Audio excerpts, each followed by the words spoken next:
تو میدان عرفہ میں مٹی میں سجدہ کرنا چاہیے حاجی کو، مٹی میں گڑ گڑ ناک رگڑے اپنی مٹی میں. اور یاد رکھو دعاؤں کی دو قسمیں ہیں، ایک اجتماعی اور ایک انفرادی.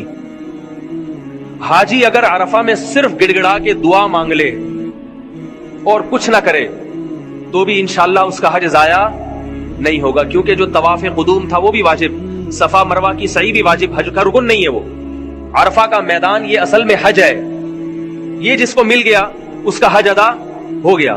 ہر چیز کی تلافی ہے شریعت میں. حج کے موقع پر دم دینے سے تلافی ہو جائے گی، اونٹ ذبح کرنے سے تلافی ہو جائے گی، لیکن میدان عرفہ کا وقوف اگر کسی نے نہ کیا تو اس کی تلافی نہیں ہو سکتی. اس وقوف عرفہ کو لوگ ضائع کرتے ہیں. کس طریقے سے میں آپ کو بتاتا ہوں. جتھے بنا کے بیٹھ جائیں گے، درود شریف کی محفل ہو رہی ہے، میں نے دیکھا ہے وہاں پہ صلاۃ والسلام کی محفل ہو رہی ہے.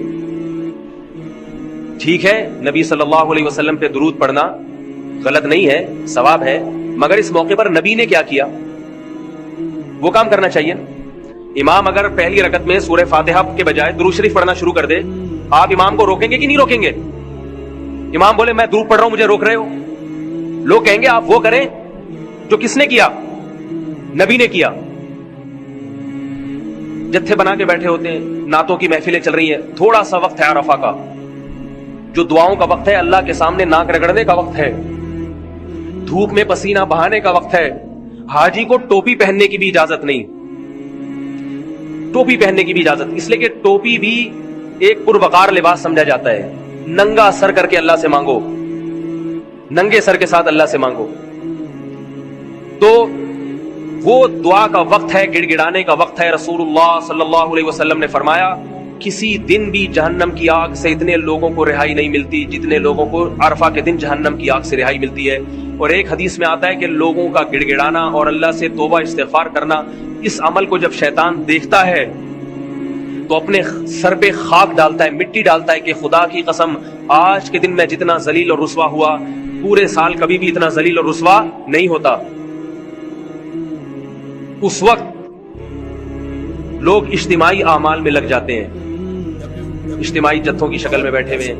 دعا اجتماعی بھی جائز ہے، مگر عرفات کے دن انفرادی دعا افضل ہے. بات آ رہی ہے سمجھ میں کہ نہیں آ رہی؟ کیونکہ انفرادی دعا میں انسان گڑ گڑاتا زیادہ ہے اور اس کا اللہ سے تعلق مضبوط ہوتا ہے انفرادی.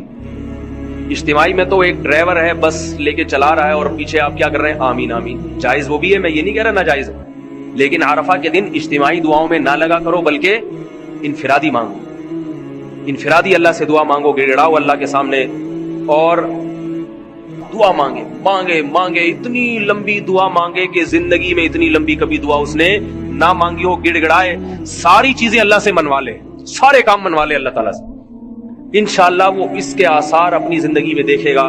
رسول اللہ صلی اللہ علیہ وسلم نے فرمایا حج مبرور کی جزا اللہ کے ہاں سوائے مغفرت اور جنت کے کچھ بھی نہیں ہے.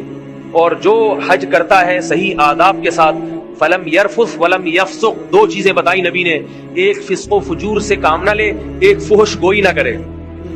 فحش باتیں، اپنی بیوی سے بھی شہوت کی باتیں کرنا احرام کے دوران جائز نہیں ہے. بیوی سے بھی بد نظری کرنا، وہاں جا کے لڑکیوں کو دیکھنا، عورتوں کو دیکھنا، بہت سخت پابندی ہے. اللہ کا گھر ہے، اس کے آداب بھی اتنے ہی سخت ہیں.